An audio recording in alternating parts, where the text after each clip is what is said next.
welcome to my amazing facts video, which has lots of facts I bet you didn't even know about the famous James Bond movie, The Man with the Golden Gun.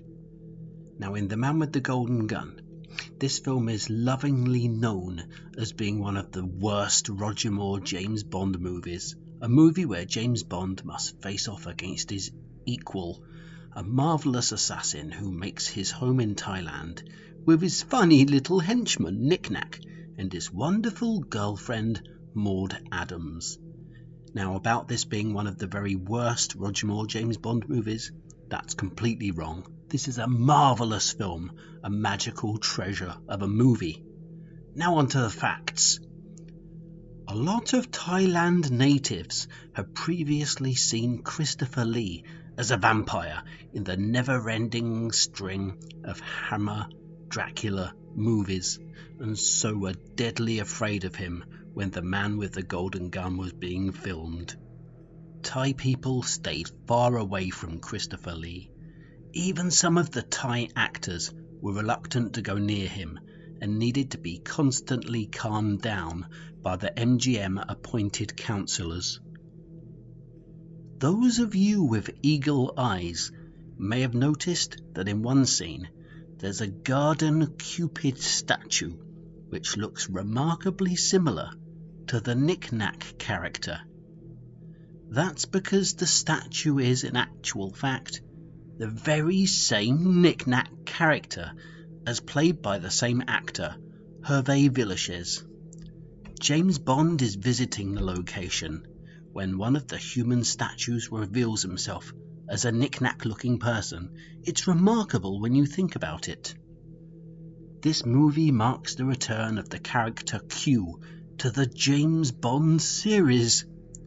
The Q character famously possibly noted that he didn't like Roger Moore in the TV series The Saint, but after seeing how good Live and Let Die was, he knew that he wanted to come back to the James Bond film series.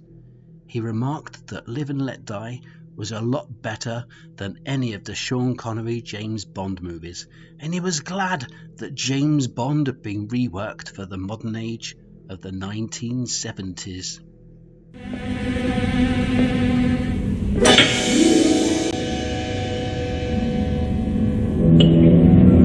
The golden gun seen in this film is actually made of real gold, using gold from the Queen's Museum.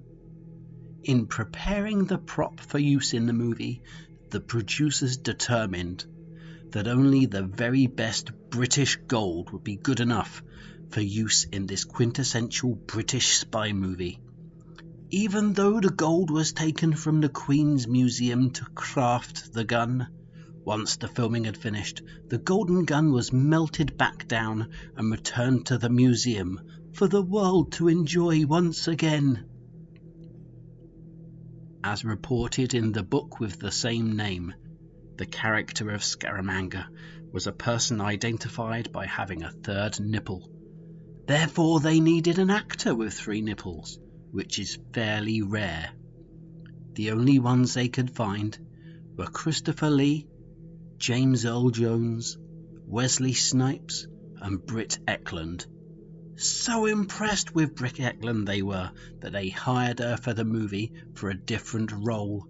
She would appear in the role as not-so-good Special Agent Goodnight, while Christopher Lee was cast as the 3-boobed Scaramanga, a pacifist in real life. Christopher Lee didn't like the idea of guns at all, and didn't even like touching them, not even for a joke. Even though the studio was not willing to change the story just for him, they quietly listened to his alternative ideas for the movie. More peaceful ideas from Christopher Lee included The Man with the Iron Eyes, The Man with the Golden Belt, The Man with the Golden Moon, The Man with the Driving Car, and the most outlandish, The Man with the Corkscrew Turban. None of these were used, and Christopher Lee reluctantly accepted that he would be the man with the golden gun. He'd have a gun in the film, made of gold. When the casting team were looking for an inspirational henchman for Scaramanga, they stumbled across the Knick-Knack actor because they were impressed with his upcoming role in Fantasy Island. His height was a feature that they'd not focused on before in the James Bond movies, and his charming yet cunning smile would get him millions of fans all around the world. Knick-Knack, of course, became one of the only James Bond henchmen who would go on to survive in their fight against Britain's greatest spy.